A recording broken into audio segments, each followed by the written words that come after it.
আসসালামু আলাইকুম রহমতুল্লাহি আবরাকাতুহু। মহান রাব্বুল আলামিনের দরবারে অশেষ শুকরিয়া জ্ঞাপনের মাধ্যমে আজকে লাইভ ক্লাস শুরু করছি। লাইভ ক্লাসের শুরুতেই আমি বাংলা কলেজ পরিবারের সুযোগ্য সম্মানিত অধ্যক্ষ মহোদয়, উপাধ্যক্ষ মহোদয়, লাইভ ক্লাসের আহ্বায়ক, বাংলা কলেজ পরিবারের সম্মানিত সকল শিক্ষক এবং সদস্য এবং যারা আমার লাইভ ক্লাস দেখছেন সবাইকে শুভেচ্ছা জানাচ্ছি। উদ্ভিদ বিজ্ঞান বিভাগের অনার্স দ্বিতীয় বর্ষের শিক্ষার্থীরা, আজ আমি তোমাদের সামনে হাজির হয়েছি তোমাদের প্ল্যান্ট ট্যাক্সোনমি টপিকসটি নিয়ে। তো প্ল্যান্ট ট্যাক্সোনমির আমরা গত ক্লাসে যেটি পড়েছিলাম সিলেবাসের নমেনক্লেচার অ্যান্ড আইসিবিএন, তো এটার দুটো অংশ ছিল। গত ক্লাসটি ছিল পার্ট 1, আমি দুটো ভাগে ভাগ করেছি। প্রথম ভাগে আমি নমেনক্লেচার কি, নামকরণের ইতিহাস, আইসিবিএন কিভাবে প্রতিষ্ঠিত হলো এবং আইসিবিএন প্রতিষ্ঠাকালীন যতগুলো কোডের মাধ্যমে, যতগুলো সম্মেলনের মাধ্যমে আমরা আইসিবিএন এর আজকের এই পর্যায়ে এসেছি সেটা সম্পর্কে জেনেছি। আইসিবিএন এর ধারাগুলো সম্বন্ধে জেনেছি, আইসিবিএন এর প্রিন্সিপালগুলো সম্বন্ধে আমরা জেনেছি। সিলেবাসের আমি তোমাদের পাঠটাকে সিলেবাস অনুযায়ী সাজিয়েছি। তো সিলেবাসের পরের যে অংশগুলো আজকের পাঠটি আমি সাজিয়েছি সেই অংশগুলো দিয়েই। তাহলে শিক্ষার্থীরা তোমরা আমার সাথে যুক্ত হও এবং লক্ষ্য করো আমি আজকে যে পাঠটি তোমাদের নেব সেই পাঠটি আমি সিলেবাস অনুযায়ী 4টা অংশে ভাগ করেছি। আমরা একটু বোর্ডে চলে যাই, একটু বোর্ডের দিকে। নিশ্চয়ই সবাই আমার পরিচয় জানো, আমি হাসিনা খান, প্রভাষক, উদ্ভিদ বিজ্ঞান, সরকারি বাংলা কলেজ, ঢাকা। তোমাদের সাথে আমি অনেক দিন থেকেই আছি, সুতরাং তোমরা আমাকে চেনো এবং জানো। তো শিক্ষার্থীরা আমরা বোর্ডে চলে যাচ্ছি, আমাদের পাঠে চলে যাচ্ছি। একটু বোর্ডের দিকে লক্ষ্য করো, আমরা দেখো সেখানে চলে যাচ্ছি।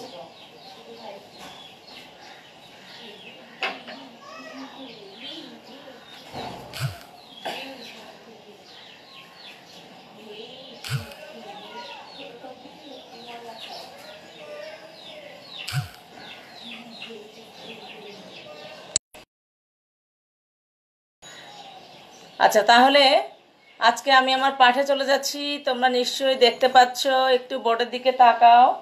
আমাদের সিলেবাসের যে টপিকসগুলো ছিল, প্রথম টপিকসটি ছিল আমাদের বাইনোমিয়াল সিস্টেম অফ নোমেনক্লেচার, দ্বিতীয় টপিকসটি ছিল হিস্টোরিক্যাল ব্যাকগ্রাউন্ড অফ আইসিবিএন, তৃতীয় টপিকসটি ছিল প্রিন্সিপালস অফ আইসিবিএন। তো আমরা এই 3টি টপিকসই প্রথম ক্লাসে আমরা পড়েছি, বিস্তারিত ব্যাখ্যা সে সম্পর্কে জেনেছি এবং আমরা আমরা বাকি সবগুলোই সেই সম্বন্ধে জানতে পেরেছি। এখন আজকে আমি যেটা তোমাদের পড়াবো সেটি হচ্ছে তোমাদের সিলেবাসের যে তারপরের যে অংশটুকু ছিল, একটু খেয়াল করো। রুলস অ্যান্ড রেগুলেশনস অফ আইসিবিএন, আইন কানুন, অর্থাৎ আইসিবিএন কি এর আগে আমরা জেনেছি।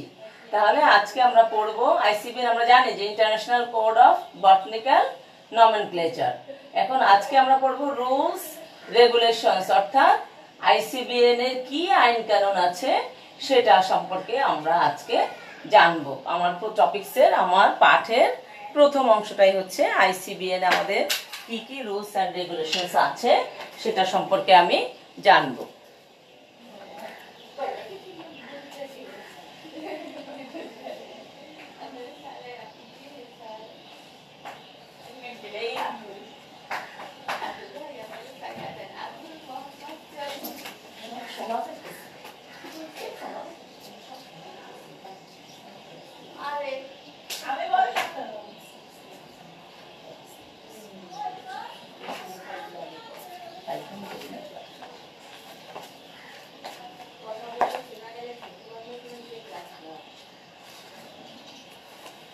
তাহলে শিক্ষার্থীরা একটু লক্ষ্য করো, আমাদের যে প্রথম রুলস অ্যান্ড রেগুলেশনস অফ আইসিবিএন, এটি আসলে রুলস এবং রেগুলেশনস যে আইসিবিএন এর যে আইন কানুন সেটা প্রণীত হয় 2011 সনে মেলবোর্নে যে সম্মেলন হয়েছিল, আন্তর্জাতিক উদ্ভিদ বিজ্ঞানীদের যে সম্মেলন, আন্তর্জাতিক সম্মেলন হয়েছিল 2011 সনে, সেটা মেলবোর্ন কোড নামে পরিচিত।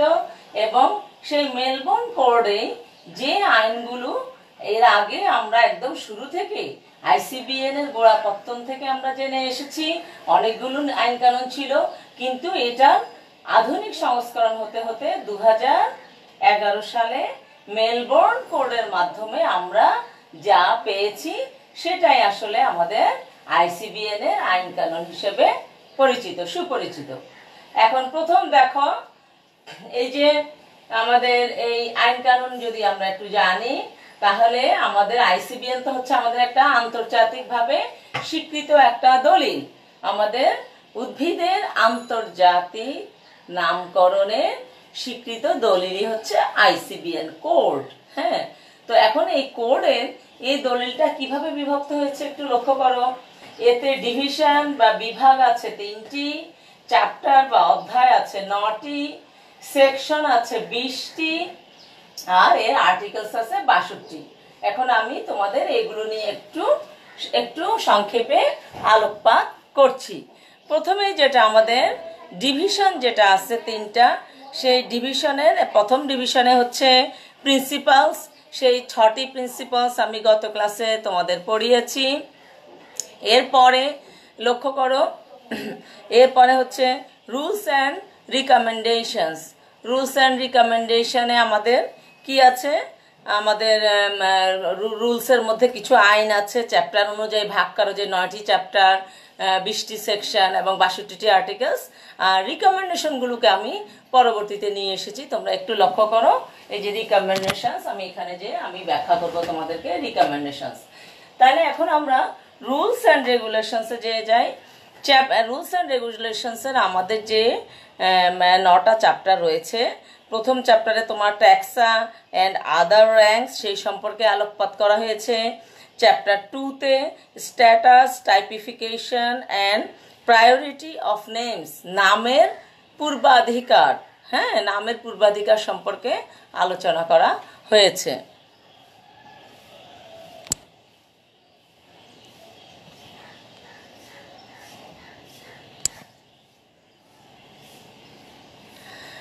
এরপরে লক্ষ্য করো, এরপরে হচ্ছে আমাদের চ্যাপ্টার 3তে কি আছে। চ্যাপ্টার 3তে আছে আমাদের nomenclature of ট্যাক্সা according to their rank.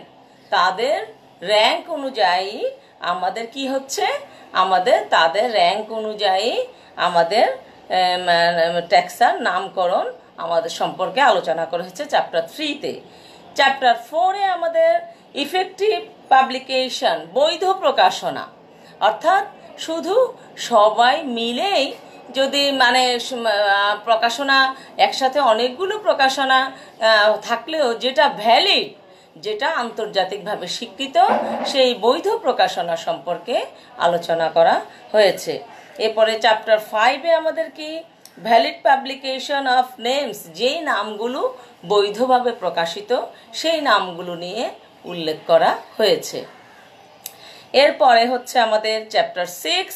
Chapter 6-এ হচ্ছে আমাদের সাইটেশন, অথর সাইটেশন, অর্থাৎ আন্তর্জাতিকভাবে আমরা যে নামগুলো পেয়েছি সেই নামগুলো সম্পর্কে আলোচনা করা হয়েছে।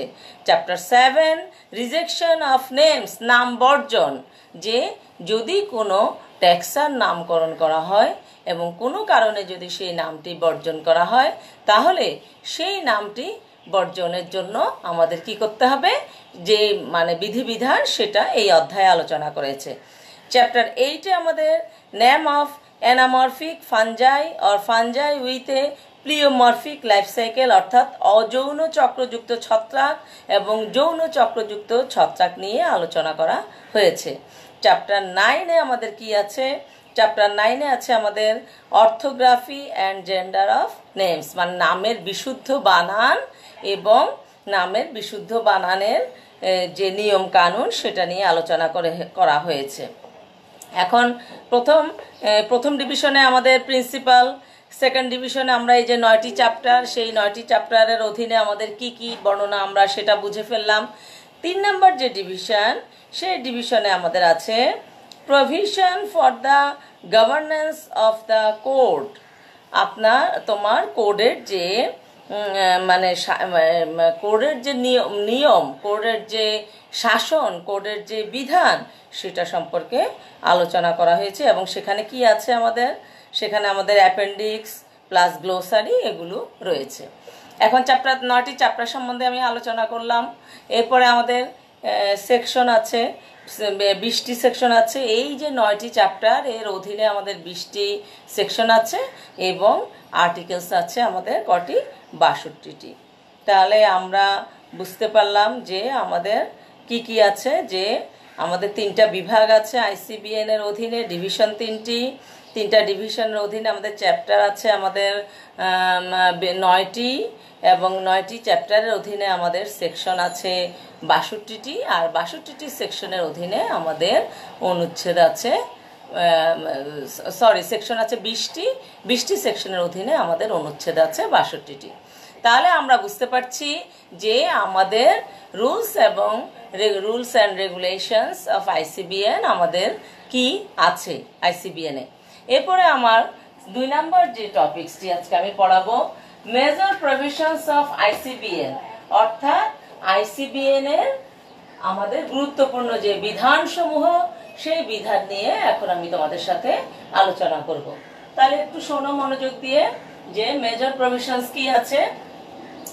মেজর প্রভিশনস যেগুলো আছে আইসিবিএন এর যে আইন এবং ধারাসমূহ, এর ভাষা কিন্তু অনেকটাই জটিল। তো এই জটিল ভাষাটাকে যদি আমরা সহজভাবে বর্ণনা করি, তাহলে আমরা প্রথমেই এই মেজর বিধানের মধ্যে প্রথম যেটা আছে ট্যাক্সার নাম। আমরা জানি যে আমাদের শ্রেণীবিন্যাসে প্রতিটা ধাপকে আমরা ট্যাক্সা হিসাবে 7টা ধাপে বিভক্ত করা হয়েছিল প্রধান, এবং সেটাকে আমরা ট্যাক্সা হিসাবে উল্লেখ করি। এখন এই যে ট্যাক্সার নাম, সেটা কীরকম হবে, আইসিবিএন অনুসারে উদ্ভিদ সমূহের শ্রেণীবিন্যাসের জন্য 7টা প্রধান স্তর নির্ধারণ করা হয়েছে। এই ঊর্ধ্বক্রমে 7টা স্তর কি কি আমরা জানি যে সর্বনিম্নের স্তর হচ্ছে স্পিসিস বা প্রজাতি। সর্বনিম্নের স্তর হচ্ছে আমাদের স্পিসিস বা প্রজাতি। এরপরে জেনাস, এরপর হচ্ছে ফ্যামিলি, এরপরে হচ্ছে অর্ডার, এরপরে হচ্ছে ক্লাস, এরপরে হচ্ছে ডিভিশন। কেমন ডিভিশন, এরপরে সর্ব উপরে হচ্ছে ফাইলাম। এখন প্রয়োজন বোধে প্রতিটি টেক্সনকে সাব টেক্সনে ভাগ করা যায়, যেমন সাব স্পিসিস, তারপরে সাব জেনাস, এরকম। আর তোমার ট্যাক্সনের নাম সবসময় ল্যাটিন ভাষায় প্রয়োগের জন্য আইসিএন এর মধ্যে সুপারিশ করা হয়েছে, কারণ ল্যাটিন ভাষাতেই আমাদের আন্তর্জাতিক সবকিছু হয়।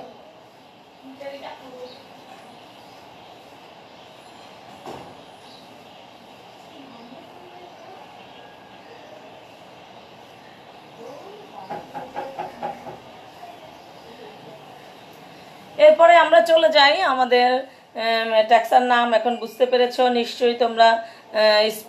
তারপরে এখন আমাদের দ্বিতীয় যে টপিকসটি, সেই টপিকসটি হচ্ছে আমাদের প্রতীকীকরণ বা টাইপ মেথড বা টাইপিফিকেশন। টাইপ প্রক্রিয়া বা প্রতীকীকরণ বা টাইপিফিকেশন, সেটা কীরকম, গোত্র বা এর নিম্ন স্তরের ট্যাক্সার নামের প্রয়োগটা কী হবে, প্রতীক দ্বারা নির্ধারণ করা হবে। উচ্চ স্তরেও শেষ পর্যন্ত গণনাম এর ভিত্তিতে প্রতীকের দ্বারা নামের প্রয়োগ নির্ধারণ করা হয়। যে প্রক্রিয়ায় গোত্র বা তার নিচের কোনো ট্যাক্সনের নামের প্রয়োগ একটি প্রতীকের মাধ্যমে নির্ণয় করা হয়, তাকেই আসলে আমরা বলি টাইপ মেথড। অর্থাৎ নামকরণমূলক টাইপটা হলো সেই বস্তু যার সাথে একটা ট্যাক্সনের নাম স্থায়ীভাবে যুক্ত, এবং সেটা হতে হবে অবশ্যই শুদ্ধ নাম। সেটা অবশ্যই কি হতে হবে, শুদ্ধ নাম হতে হবে।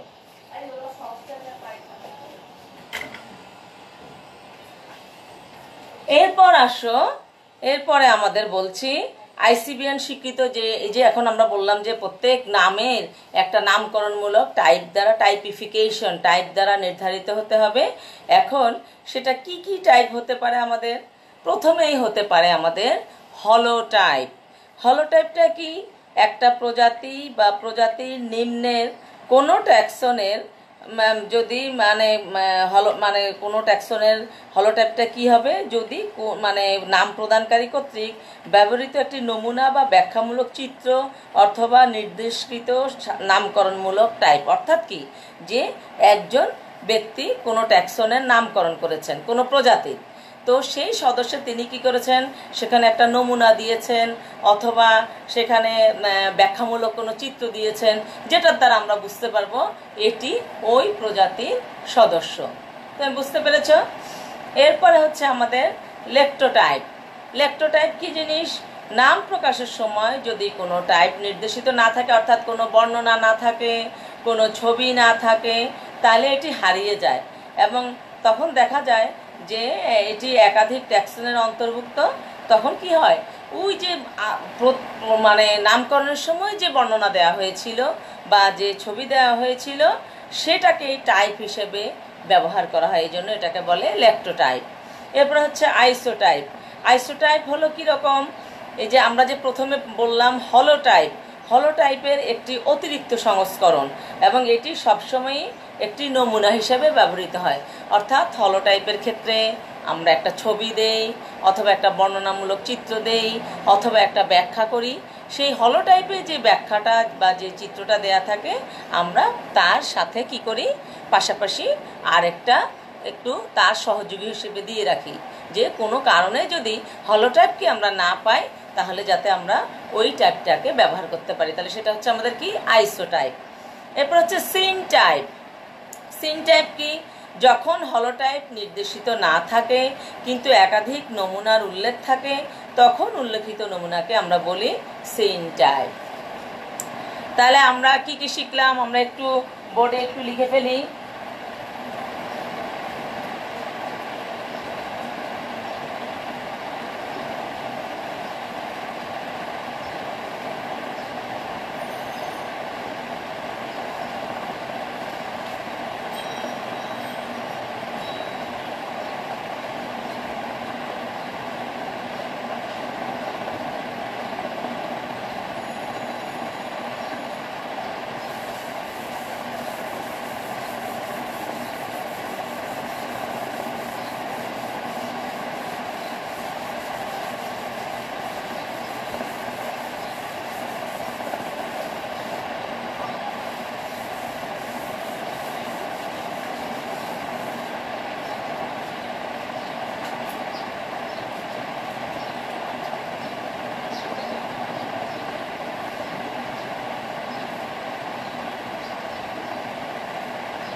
আমরা কি করলাম? প্রথমে আমাদের হচ্ছে হলোটাইপ,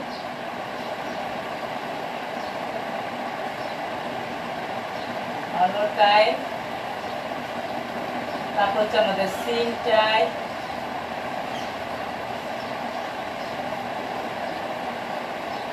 তারপর হচ্ছে আমাদের লেক্টোটাইপ,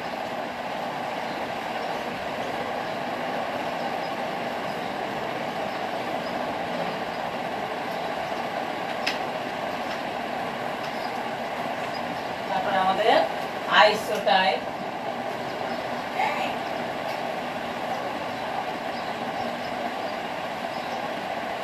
এই সমস্ত টাইপগুলো আমরা জানতে পারলাম আমাদের আইন এবং কানুনের মধ্যে। এরপরে আমাদের আরো কয়েকটি টাইপ আছে, সেগুলো হচ্ছে আমাদের কি কি? প্যারাটাইপ, নিওটাইপ, ইপিটাইপ। সেগুলো এরকম। প্যারাটাইপ হচ্ছে আমাদের প্রোটোলগে উল্লেখিত একটা নমুনা যা হলোটাইপ অথবা আইসোটাইপ নয় অথবা দুই বা ততোধিক নমুনা টাইপ হিসেবে উল্লেখিত। সিন টাইপও নয়, এটা একটা স্পেশাল টাইপ। তারপরে আমাদের আছে তোমার নিওটাইপ আছে, এপিটাইপ আছে। এরপরে আমাদের একটা গুরুত্বপূর্ণ যেটা প্রিন্সিপাল অফ প্রায়োরিটি, পূর্বাধিকার নীতি। সেটা কীরকম আমরা সেটা একটু দেখি।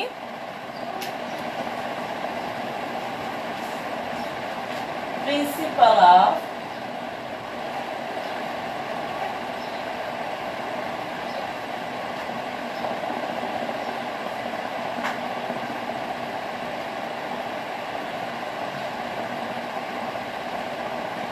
Principal of priority.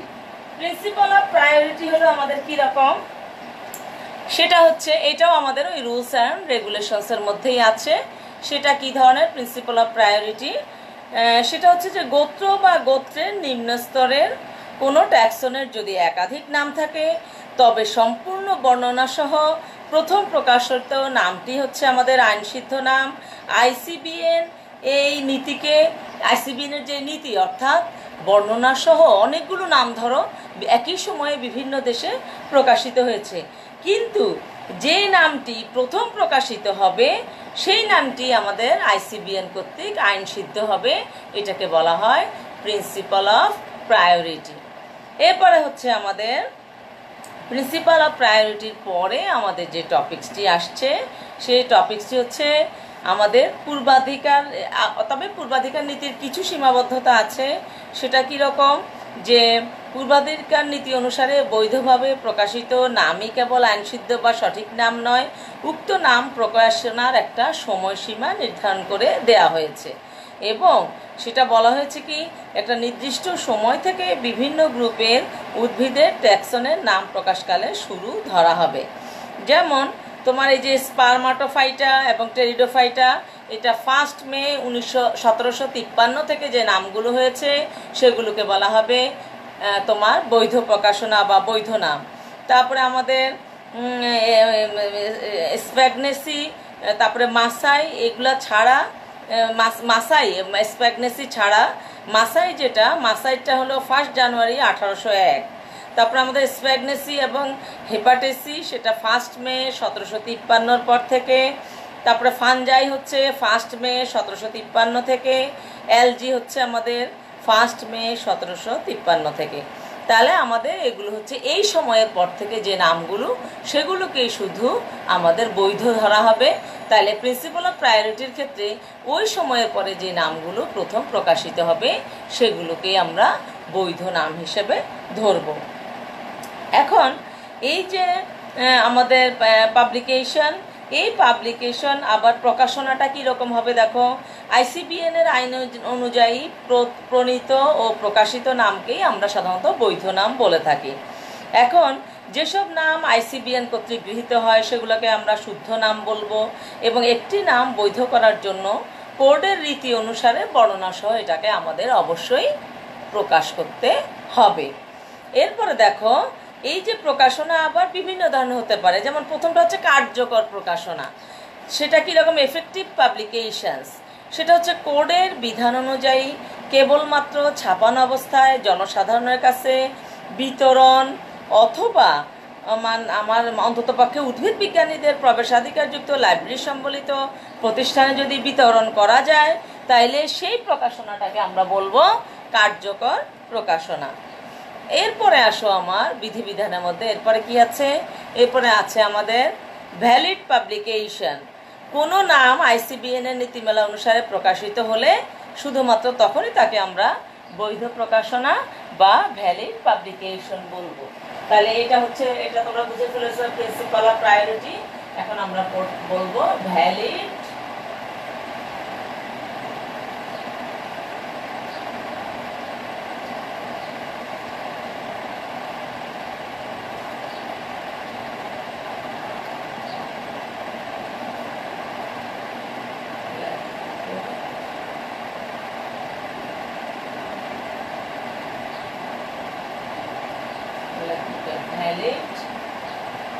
publication.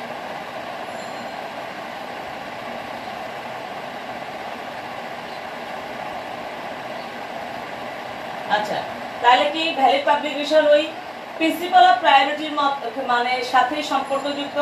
Principal of priority হচ্ছে যিনি প্রথম নাম প্রকাশ করবেন তারটাই হচ্ছে সঠিক, তারটাই বৈধ। আবার তিনি যে নামটা প্রকাশ করছেন সেটাই হচ্ছে আমাদের আসলে ভ্যালিড পাবলিকেশন।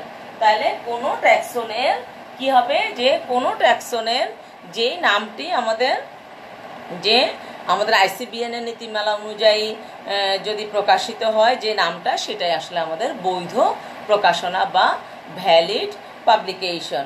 এখন এটা আবার কিছু নীতিমালা আছে, সেটা কীরকম? নাম কার্যকরভাবে সময়কালের নীতি মেনে প্রকাশিত হতে হবে, কোডের নিয়ম অনুযায়ী প্রকাশিত হতে হবে এবং পূর্ববর্তী কার্যকর প্রকাশনা পরিচয় সহ থাকতে হবে। আর 1935 সালের 1 জানুয়ারি থেকে শৈবাল ছাড়া অন্যান্য উদ্ভিদ এবং 58 সালের 1 জানুয়ারি থেকে শৈবালের জন্য প্রথম প্রকাশনার সময় বর্ণনা অবশ্যই ল্যাটিন ভাষায় হতে হবে। এরপরে আমাদের আইন কানুনে আরেকটা যে টপিকস আসবে, আর সেটা হচ্ছে আমাদের অথর সাইটেশন, প্রাধিকারীর নাম উল্লেখ। অথর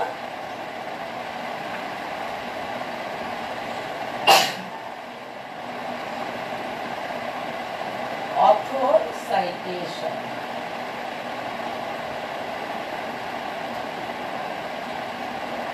আচ্ছা, অথর সাইটেশন আমাদের কি? যে যিনি নামটি দিলেন কোনো ট্যাক্সনের বা কোনো, সেক্ষেত্রে তার নাম জুড়ে দেয়া, সেক্ষেত্রে কি করতে হবে? তার নাম জুড়ে দিতে হবে।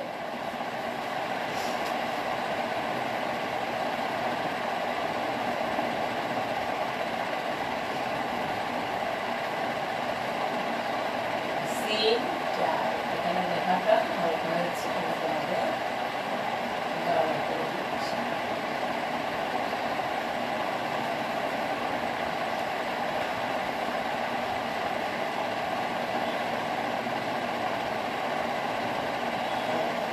তাহলে আমাদের অথর সাইটেশন কি? অথর সাইটেশন হচ্ছে আমাদের যে প্রকাশনায়, বিশেষ করে ট্যাক্সোনমিতে ও নামকরণের সময় কোনো ট্যাক্সনের বিশেষ করে গণ বা তার নিম্ন স্তরের নামসমূহ লেখার সময় নামের পাশে পূর্ণভাবে অথবা সংক্ষিপ্তভাবে অথরের নাম জুড়ে দেওয়া। যেমন আমি যদি একটা উদাহরণ দেই, তোমাদের একটু লিখে ফেলি, একটু খেয়াল করো। আমাদের হচ্ছে অরাইজা স্যাটাইভা, আমি এখানে লিখলাম অরাইজা স্যাটাইভা। আমি এখানে কি হবে? লিনিয়াস, এটা দিয়েছে লিনিয়াস, এই আমি সংক্ষেপে এই যে লিনিয়াসের নাম জুড়ে দিলাম।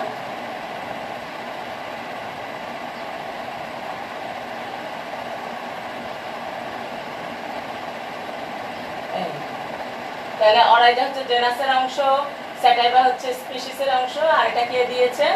নামটা দিয়েছেন লিনিয়াস। এই যে লেখকের এই যে নাম প্রদানকারী নাম জুড়ে দেওয়া হয়, এই টপিকসটাকে বলা হয় অথর সাইটেশন। তাহলে মানে আমাদের এই যে অরাইজা স্যাটাইভার কথা আমি বললাম, অরাইজা স্যাটাইভা, তাহলে অথরের নাম এই যে বৈজ্ঞানিক নামের অংশ নয় বলে, আর এই অথরের নাম কখনোই ল্যাটিন ভাষায় হবে না, শুধু বৈজ্ঞানিক নামটি আমাদের ল্যাটিন ভাষায় হবে। তার মানে অরাইজা এবং স্যাটাইভা যেহেতু আমরা ইংরেজিতে লিখেছি, তাই সেটার নিচে দাগ জুড়ে দিয়েছি, কিন্তু লিনিয়াসের নাম, লেখকের নাম ল্যাটিন ভাষা হবে না বলে সেটাকে আমরা সংক্ষেপে LIN, লিন দিয়ে বুঝিয়েছি যে এটা অথরের নাম। এখন কোনো উদ্ভিদের নাম যদি 2 জন প্রকাশক প্রকাশ করে থাকেন, তাহলে সেক্ষেত্রে কি হবে? সেক্ষেত্রে 2 জনের নামই সংক্ষিপ্ত আকারে প্রকাশ করা হয়ে থাকে, সেই বিধানটাকে বলে ডবল সাইটেশন। এমনি নর্মালি হচ্ছে অথর সাইটেশন, একজনের নাম জুড়ে দেওয়া থাকবে, যেমন অরাইজা স্যাটাইভার পাশে লিনিয়াসের লিন আমরা জুড়ে দিয়েছি। কখনো কখনো কোনো ট্যাক্সার নাম 2 জন মিলে প্রকাশ করে থাকেন, তাহলে সেক্ষেত্রে 2 জনের নামই সেখানে উল্লেখ থাকবে, তখন সেটাকে আমরা বলবো ডবল সাইটেশন। এরপরে তোমার যদি একজনের নাম সহ প্রয়োজনীয় বর্ণনা লেখেন এবং অন্যজন কেবল সেটা প্রকাশ করেন, তাহলে বৈজ্ঞানিক নামের শেষে নাম প্রদানকারীর নাম উল্লেখ করতে হবে এবং প্রকাশকের নাম পরে লিখতে হবে। যিনি নাম দিয়েছেন তার নামটা আগে থাকবে, আর যিনি সেটাকে প্রকাশ করেছেন তার নামটা পরে থাকবে। এরপরে আসো আমাদের, এরপরে হচ্ছে নাম বর্জন। নাম বর্জনেরও একটা সুযোগ আছে। এতক্ষণ তো আমরা নাম প্রদান করলাম, নাম দিলাম, নমেনক্লেচার, নামকরণ করলাম। এখন আমি যদি ইচ্ছা করি, ধারা 51 থেকে ICBN এর যে ধারা ছিল আমাদের, সেই ধারার 51 থেকে 58 ধারায় বলা হয়েছে, কোনো বৈধভাবে প্রকাশিত নাম বা নামের অংশ কেবল পছন্দ না হওয়া অন্য নামের চেয়ে কম মানানসই হওয়া, অর্থের সামান্য পরিবর্তন হওয়া ইত্যাদি সামান্য কারণে বাতিল বা পরিবর্তন করা যাবে না। বিশেষ কারণে নামের পরিবর্তন হয়। ICBN এর নীতি অনুসারে একটি উদ্ভিদের একটি মাত্র দ্বিপদী নাম থাকবে, কারণ একটি উদ্ভিদের একাধিক নাম বা একাধিক উদ্ভিদের যদি একই নাম থাকে তাহলে কী হবে? সংশয় সৃষ্টি হবে। সুতরাং আমরা কি করব? প্রয়োজনের তাগিদে এবং এই সংশয় এড়ানোর জন্যই ICBN আমাদের কি সুযোগ রেখেছে যে যদি কোনো উদ্ভিদের একাধিক নাম হয়েও যায় আমরা নিয়ম মাফিক সেটাকে পরিবর্তন করে ফেলব বা বর্জন করে ফেলব। এটাকেই বলা হয় নাম বর্জন বা rejection of name. Rejection of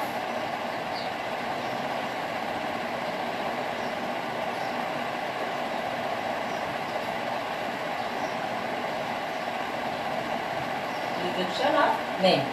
তাহলে আমরা কি করলাম? এই আইন কানুন থেকে আমরা কি কি পড়লাম? কতগুলো টাইপ পড়লাম। হলোটাইপ, সিনটাইপ, ল্যাক্টোটাইপ, আইসোটাইপ, তারপরে আছে আমাদের নিওটাইপ পড়লাম।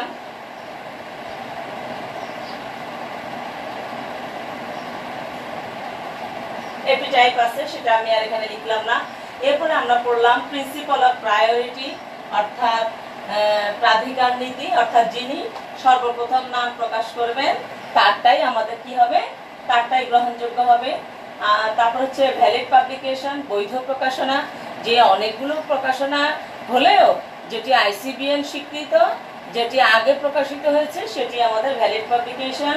অথর সাইটেশন হচ্ছে আমাদের যে নাম উদ্ভিদের সে নামের পাশে অথরের নাম জুড়ে দেওয়া, এবং যদি দুজন নামকরণ করেন তাহলে দুজনের নামই পরপর জুড়ে দিতে হবে, যেটাকে বলে ডাবল সাইটেশন। আরেকটা কি হচ্ছে? রিজেকশন অফ নেম, অর্থাৎ কোনো কারণে আমি যদি দেখি একই ট্যাক্সনের একাধিক নাম হয়ে গেছে তখন আমি কি করতে পারবো?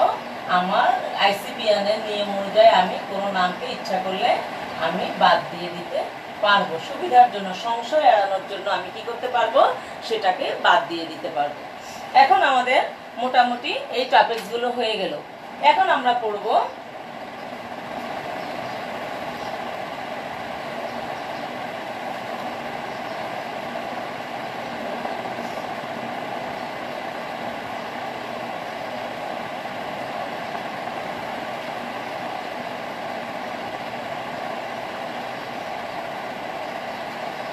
এই রুলস রেগুলেশনসেরই আমাদের যে মেজর বিধান সেগুলি আমরা পড়ে ফেললাম। এখন আমরা চলে যাব আমাদের কোথায়? Recommendation of ICBN। আমাদের এই যে মেজর প্রভিশনস, এই যে বিধান, আসলে এগুলি হচ্ছে আমাদের এই যে বিধান, কেমন? এগুলোই বিধান।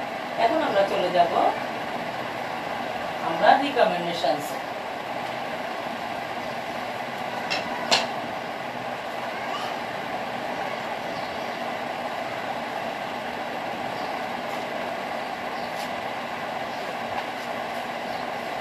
তখন আমি মেজর প্রভিশনসগুলোই ব্যাখ্যা করেছি এবং রুলস রেগুলেশনস তো আগেই বলেছি। মেজর প্রভিশনস অর্থাৎ আমাদের এইটার ব্যাখ্যা হচ্ছে এগুলো, এই অংশের ব্যাখ্যা আমাদের এগুলো, কেমন?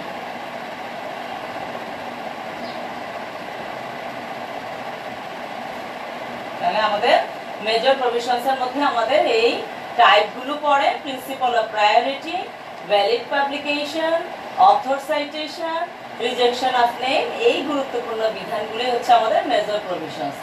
এখন আমরা চলে যাব রিকমেন্ডেশন অফ ICBN। কি কি অনুমোদন বা কি কি সুপারিশমালা ICBN দিয়েছে সেগুলোতে আমরা চলে যাব। আর রুলস রেগুলেশনসও তো আমি তোমাদের বলেছি যে সেখানে আমাদের ওই যে 3টা ডিভিশন, হ্যাঁ, 9টি অধ্যায় সেগুলো আছে, সেটা আমি বলেছি আগে, আমি তোমাদের ব্যাখ্যা করেছি। এখন আমরা চলে যাব রিকমেন্ডেশন বা অনুমোদন বা সুপারিশ সমূহ। আমাদের এটি হয়েছে, এটি কমপ্লিট হয়েছে এবং আমাদের এটি কমপ্লিট হয়েছে। এখন আমি যাচ্ছি এই টপিকসটিতে, রিকমেন্ডেশন অফ ICBN, অনুমোদন। কি কি অনুমোদন ICBN আমাদেরকে দিয়েছে? তো ICBN এর সাধারণ নিয়মের সাথে মিলে না এরূপ অনেক ক্ষেত্রেই নির্দেশনা বা সুপারিশ বা অনুমোদন রয়েছে। ধরো ICBN এর তো কতগুলো সাধারণ নীতিমালা আছে। এখন আমি নামকরণ করতে যেয়ে দেখলাম যে এগুলোর সাথে আমার মিলছে না। ধরো আমি বাংলাদেশের বিজ্ঞানীরাই গবেষণা করতে বা পড়াশোনা করতে যে দেখলেন যে উনি যে মানে আইসিবিএনের নিয়ম অনুযায়ী করতে চাচ্ছেন কিন্তু মিলছে না, তো সেই ক্ষেত্রে সেই সমস্যা এড়ানোর জন্য প্রতিটা সেকশনে এবং অনুচ্ছেদে এক বা একাধিক সুপারিশ জুড়ে দেয়া হয়েছে। এবং সেই উল্লেখযোগ্য কয়েকটা সুপারিশ, যেমন আর্টিকেল 5(a), সেটা হলো পদের স্ট্যান্ডার্ড বজায় রাখার জন্য কি করা হয়েছে, সংক্ষিপ্তকরণের সুপারিশ করা হয়েছে। যেমন ক্লাসকে কি হিসাবে লেখা যাবে, সিএল হিসাবে লেখা যাবে, অর্ডারকে ওআরডি হিসাবে লেখা যাবে, জেনাসকে জিএন হিসাবে লেখা যাবে, কেমন, তারপরে ট্রাইবকে টিআর হিসেবে লেখা যাবে। তারপরে আর্টিকেল 7 এতে বলা হয়েছে যে নমুনার উপর ভিত্তি করে নাম প্রদান করা হবে, বিশেষ করে হলোটাইপ, তা পাবলিক হারবেরিয়াম বা সংগ্রহশালায় জমা রাখার জন্য বিশেষভাবে সুপারিশ করা হয়েছে। তাহলে হলোটাইপটা আমাদের সবচেয়ে গুরুত্বপূর্ণ। হলোটাইপে আমাদের একটা বর্ণনা থাকবে এবং একটা চিহ্নিত চিত্র থাকবে, যেটা আমাদের ন্যাশনাল হারবেরিয়ামে সংরক্ষিত থাকবে, এবং সেটার সাহায্য নিয়ে আমাদের যারা সায়েন্টিস্ট আছেন বা আমাদের দেশের ট্যাক্সোনমির উপরে কাজ চলবে, আমাদের নামকরণ নমেনক্লেচার হবে, তাহলে তারা কোথাকার সাহায্য নেবে? ওই যে হলোটাইপের কথা বলা হয়েছে, যে প্রথম অবস্থায় একটা নির্দিষ্ট বর্ণনা থাকবে এবং একটা নির্দিষ্ট বর্ণনার সাথে আমাদের কি থাকবে, একটা চিত্র, বর্ণনামূলক চিত্র সহ দেয়া থাকবে, যাতে করে ন্যাশনাল হারবেরিয়াম থেকে সেটা নিয়ে যে কোনো অথর বা যে কোনো সায়েন্টিস্ট সেটা নিয়ে কাজ করতে পারেন। এরপরে যখন একটা হলোটাইপ, একটা লেক্টোটাইপ অথবা নিওটাইপ ব্যাখ্যামূলক নমুনা হয়, তখন ওই নমুনা বা নমুনাসমূহ যার উপর ভিত্তি করে ব্যাখ্যা করা হয় তার নামের প্রয়োগকে স্থির করার জন্য ব্যবহার হওয়া উচিত।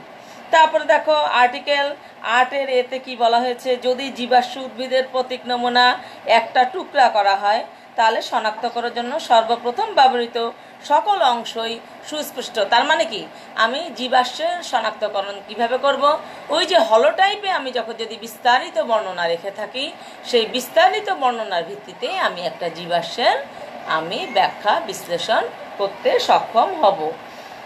তারপরে বলা হয়েছে যে একটা নামের যদি বৈধ প্রকাশনের মাধ্যমে না করা হয়, তাহলে কেবলমাত্র সিনোনিম হিসেবে তাকে উল্লেখ করা, তাকে সমনাম।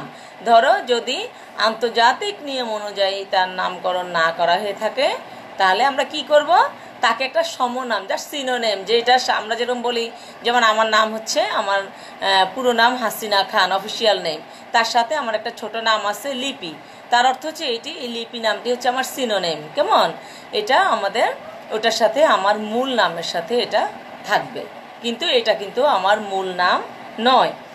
এরপরে বলছে যদি একটি নমুনা যথোপযুক্ত এবং সম্পূর্ণ বর্ণনা ছাড়াই প্রকাশিত হয় বা উল্লেখিত হয়, তাহলে ওই নামের সাথে কি করতে হবে, নমেন মডাম বা নম মড যুক্ত হতে হবে। নমেন নডাম হলো কি, সেটা হচ্ছে ওই যে ল্যাটিন ভাষায় বর্ণনা হয়েছে যে নাম, ওটার ব্যাখ্যা, বিশ্লেষণ এবং চিত্র অবশ্যই সেটার সাথে যুক্ত থাকতে হবে। এরপরে উদাহরণে দেখো আমাদের এই যে ক্যারেক্স ব্যাবি নামক এই যে বিজ্ঞান পত্রিকায় আমাদের এই যে ক্যারিক্স ওলেমি বর্ণনা এবং শনাক্ত ছাড়াই উল্লেখ করেন, তখন উনি সেখানে লিখে দিয়েছিলেন যে নমেন নডাম। তাহলে এরপরে আরেকটা আছে কিরকম, তারপরে আরেকটা আছে যে যখন একটি একক নমুনার প্রতীক হিসাবে নির্দেশিত হয় এবং একাধিক মাউন্ট প্রস্তুত করা হয়, তখন তা প্রোটোলগে উল্লেখ করতে হবে এবং মাউন্ট সমূহ যথাযথভাবে লেভেল করতে হবে। তারপর হচ্ছে একটি নামের উল্লেখ যদি বৈধ প্রকাশনার মাধ্যমে না হয়, সিনোনিমের কথা তো আমি আগেই বলেছি। তাহলে আমরা রিকমেন্ডেশনে, অনুমোদন সমূহে আমরা এই জিনিসগুলো দেখতে পেলাম যে আমাদের এই যে আইসিবিএনের নিয়ম অনুযায়ী আমি নামকরণ করব, সেই নামকরণের ক্ষেত্রেও যদি আমার কোনো ব্যতিক্রম তো আসবে, ব্যতিক্রমটা আমরা পরে আসবো, যদি সেটা গ্রহণযোগ্য না হয়, কোনোটার পুরোপুরি বর্ণনা না থাকে, তাহলে হলোটাইপ দেখে আমরা সেটাকে ব্যাখ্যা করতে পারবো। তারপরে আমরা কি যেন বলে, জীবাশ্মের ক্ষেত্রে আমরা একেবারে তার বিশদ যে প্রাথমিক বর্ণনা সেটা দেখে আমরা ব্যাখ্যা করব। তারপরে তোমার এই যে লেক্টোটাইপ এবং নিওটাইপ ব্যাখ্যামূলক নমুনা যদি থাকে, সেই নমুনা বা নামসমূহ যার উপর ভিত্তি করে ব্যাখ্যা করা হয়েছে সেটাকে আমরা ব্যবহার করব। তারপরে হচ্ছে আমরা কীরকম ওই যে বৈধ প্রকাশনার মাধ্যমে যদি না করা হয় সেটা সিনোনাম হিসেবে উল্লেখ থাকে, তাহলে সেটার ক্ষেত্রে আমরা অ্যাজ সিনোনিম এই কথাটা উল্লেখ করে দিব। এবং আমরা কি করব, আমাদের একটা নমুনা যদি যথোপযুক্ত এবং সম্পূর্ণ বর্ণনা ছাড়া প্রকাশিত হয় বা উল্লেখিত, তখন সেটার ক্ষেত্রে আমরা নমেন নোডাম এই কথাটাকে আমরা উল্লেখ করে দিব। তাহলে আমাদের রিকমেন্ডেশন আমরা বুঝতে পেরেছি, রুলস রেগুলেশন বুঝেছ, তারপরে মেজর প্রভিশনস বিধানসমূহ, যেটা এখানে উপরে আমি নিচে জায়গা নাই দেখে উপরে লিখেছিলাম, অর্থাৎ এই মেজর প্রভিশনসের বর্ণনা হচ্ছে এই অংশগুলো আমি ব্যাখ্যা করেছি।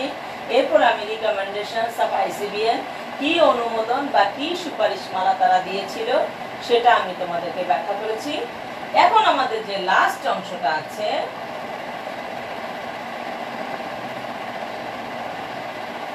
সেটা হচ্ছে আমাদের এক্সেপশনস অফ রুলস অফ আইসিবিএন। আইসিবিএন এর যে রুলস গুলো আছে, সেই রুলস অর্থাৎ যে আইন কানুনগুলো আছে তার কিছুটা ব্যতিক্রম আছে। এখন আমি তোমাদেরকে সেই ব্যতিক্রমগুলো নিয়ে আমি আলোচনা করব। শেষ টপিকস আমাদের সিলেবাসের একেবারেই শেষ টপিকস।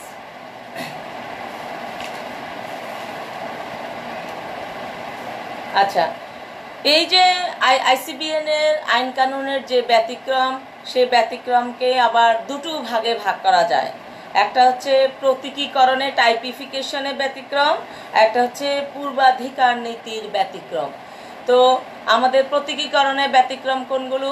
প্রতীকীকরণে ব্যতিক্রম হচ্ছে তোমার আইসিবিএন এর নিয়ম অনুসারে কোনো টাইপ জেনাসের নামের শেষে এসি যোগ করে গোত্রের নামকরণ হয়। যেমন আমরা জানি লিগোমিনোসি, নিমফিয়েসি, ফ্যাবেসি, হ্যাঁ, পোয়েসি। তো কিন্তু 8টা বিখ্যাত গোত্রের ক্ষেত্রে এর ব্যতিক্রম। আমরা জানি সব কিছুতেই এ সি ই এ যুক্ত হবে, গোত্রের নামের শেষে অবশ্যই কি এসি যোগ হবে। কিন্তু আমাদের 8টা গোত্র রয়েছে, যে 8টা গোত্রের ক্ষেত্রে এসি যুক্ত নাই, কিন্তু তারপরও ওই 8টা গোত্রের নামকে আমরা অবশ্যই কি বলবো? বৈধ বলবো, এবং সেগুলোকে আমরা গ্রহণযোগ্য বলবো। এই টাইপ নির্ধারণে আইসিবিএন এর নীতি অনুযায়ী এখানে নামকরণ হয়েছে। তো এই গোত্রগুলোর প্রতিটির দুটি নামের যে কোনোটিই গ্রহণযোগ্য হবে, অর্থাৎ এসি দিয়ে যদি লেখা থাকে সেটাও গ্রহণযোগ্য হবে, আর যদি সেটা না থাকে তাহলে স্বাধীনভাবেও ব্যবহার করা যাবে। যেমন গ্রামিণী, হ্যাঁ, গ্রামিণী হচ্ছে কি ঘাস গোত্র। তো গ্রামিণীতে আমরা বানানটা কি GRAMINE। তো এটাকে এসি যদি আমি যুক্ত করে নামকরণ করি সেটার নাম হবে পোএসি। তাহলে গ্রামিণীও গ্রহণযোগ্য, পোএসিও গ্রহণযোগ্য। এরপর হচ্ছে পামি। পামিতে আমাদের পামি হচ্ছে PALME পামি। এটা হচ্ছে আমাদের ওই এসি যুক্ত নাই, এটাকে এসি যুক্ত করে পরে এটাকে করা হয়েছে এরিকেসি। তাহলে আমার এরিকেসিও গ্রহণযোগ্য, পামিও গ্রহণযোগ্য, যেটা তাল গোত্র। তারপর হচ্ছে আমাদের ক্রুসিফেরি। ক্রুসিফেরি সরিষা গোত্র যেটা, সেটা ক্রুসিফেরিকে আমাদের পরে রাখা হয়েছে ব্রাসিকেসি। তারপরে লিগোমিনোসিকে আমাদের রাখা হয়েছে ফ্যাবেসি। তারপরে আমাদের গাটিফেরিকে রাখা হয়েছে ক্লুসিফেরি। তারপরে আম্বেলিফেরিকে রাখা হয়েছে এপিএসি ক্লুসিএসি, সরি, গাটিফেরিকে রাখা হয়েছে ক্লুসিএসি। তারপরে আমাদের ল্যাবিয়েটিকে বলা হয়েছে ল্যামিয়েসি, আর কম্পোজিটিকে বলা হয়েছে অ্যাস্টেরেসি। তাহলে আমরা কি দেখলাম যে আইসিবিএন অনুযায়ী অবশ্যই গোত্রের নামের শেষে এসি হবে, কিন্তু এক্ষেত্রে আমরা এর ব্যতিক্রম কি 8টা গোত্র আছে, যে 8টা গোত্রে আমাদের কি হবে, আর সেই 8টা গোত্রে আমাদের এসি যুক্ত নাই, সেই নাম 8টাও আমাদের গ্রহণযোগ্য হবে, আর এসি যুক্ত করে ও তাদের যে পরিবর্তিত নাম সেটাও গ্রহণযোগ্য হবে। সেটা আমি তোমাদের ব্যাখ্যা করলাম। আর পূর্বাধিকার নীতির কিছু ব্যতিক্রম আছে। পূর্বাধিকার নীতির ক্ষেত্রে বৈধভাবে প্রকাশিত নামই সিদ্ধ বা বৈধ, তবে এদের প্রকাশনার একটা নির্দিষ্ট সময়সীমা বেঁধে দেওয়া হয়েছে, সেটা আমি আগে উল্লেখ করেছি। যেমন শৈবালের ক্ষেত্রে সময়সীমা 1 মে 1757। কিছু কিছু ক্ষেত্রে এর ব্যতিক্রম রয়েছে, যেমন নস্টকেসি সেটা হচ্ছে তোমার 1 জানুয়ারি 1892। তারপরে নস্টকেসি হেটারোসিস্টিসি সেটা 1 জানুয়ারি 1886। তারপর হচ্ছে ডেসমিডেসি 1 জানুয়ারি 1848।